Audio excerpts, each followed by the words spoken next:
Vision document যিমান নবনাওক কিয় আগতো বনাইছিল, সি বহুত কাম কৰিবৰ কাৰণে মেলা ভিজন ডকুমেণ্ট বনাইছিল, প্ৰচাৰ কৰিছিল, এটাওতো কাম কৰা নাই সি।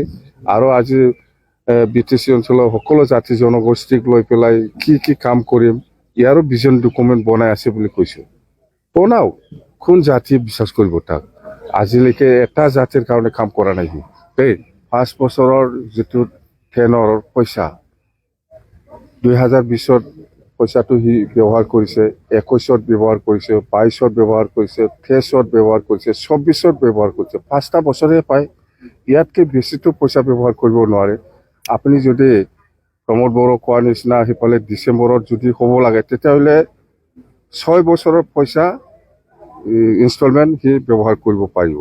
এইটোতো সম্ভৱ নহয়। 5 বছৰ অলৰেডি হৈ গ'ল পইচা ব্যৱহাৰ কৰাটো।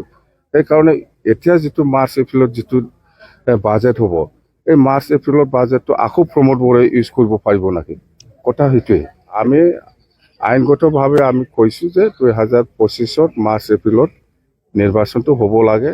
যদি নহয় তেতিয়াহ'লে প্ৰমোদ বড়োৱে BTCত 6 বছৰ ৰানিং হ'ব। आं खावलायहरनो लुबैयो प्रमोद बर'खौ, बाथ्रा बुङालासिनो नोङो खामानि मावनायखौ गोसो हो। खिन्थु नोङो फेस्टिभेल खुंनानै बर' जाथिनि जौगानायखौ लाबोनो हाया, BTCखौ नोङो समायना खालामनो हाया, नोङो सुइजारलेण्ड खालामनो हाया। खुगानि खौरांजों खुगानि बाथ्राजों नोङो सुइजारलेण्ड बानायनो हाया। दा बानायनानै देखायनायसै जोंनि क'क्राझार टाउनखौनो सुइजारलेण्ड बायदि बानायथोंना, बानायथों। बियो मोनसे दखरसे जायगायाव बानायथोंना, सारा BTCखौ सुइजारलेण्ड खालामनो नागिरदों। बानायथोंनाय, माबा मोनसे बानायनानै देखायथों। बेखौनो आङो खावलायहरबाय प्रमोद बर'खौ। कनफिडेन्सआ बबेनिफ्राय फैयो? कनफिडेन्सआ बबेनिफ्राय फैयो? जे रायजो राजायानो जेरावबो बे आवाजखौनो दिखांगासिनो दं। BPFआ फैफिनगोन, हाग्रामा महिलारिखौ जोंनो नांफिनगौ। जेरावबो हारसा बर' जेरावबो फालांगि खालामग्रानो होन, जेनेबा जोंना आइजोफ्रा हाथाय बाजार खालामो, बयबो हाग्रामाखौ लुबैदों दिनै।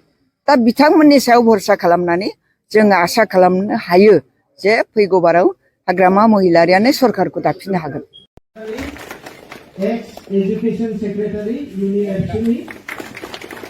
समबीर दैमारी, एक्सपोर्ट सेक्रेटारि आसुनि, Phailao Basumatary, publicity public relation secretary, Dinendra Basumatary, vice president unit आबसुनि, बनसा बरगयारी, एबसुनि सोद्रोमा,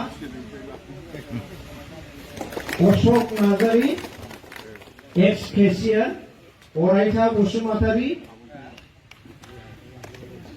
सांग्रां बसुमतारी, सुनीन्द्र हाजवारी, विश्वजित नार्जारी, सन्जय नार्जारी, रिंसार बर', देरहासार नार्जारी, बिरखां नार्जारी, सुबुंसार ना ब्रह्म, सुबोध ब्रह्म,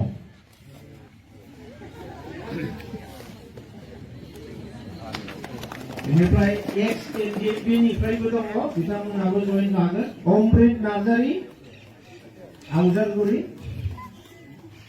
सानसोरां नार्जारी, वेस्ट धर्मपुर, सन्जीव नार्जारी, आवजारगुरि, साबि खाख्लारि, मैनागुरि दंना, सबि खाख्लारि, मनोरन्जन बरगयारि, मैनागुरि,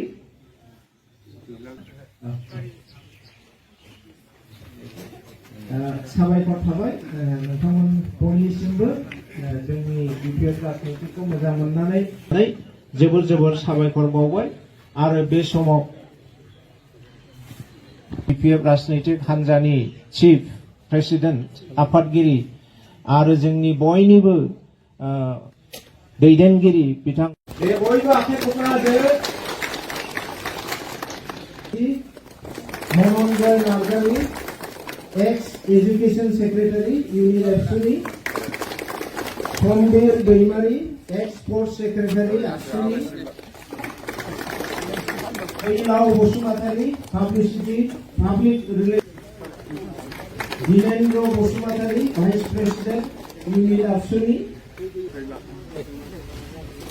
अशोक नार्जारी एक्स केशियार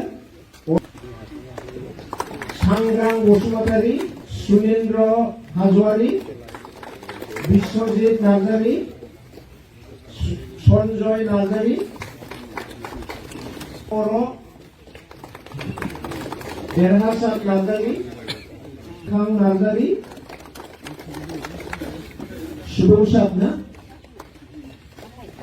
बेनिफ्राय एक्स एनडिपि निफ्राय सोरां नार्जारी वेस्ट आवजारगुरि साबि खाख्लारि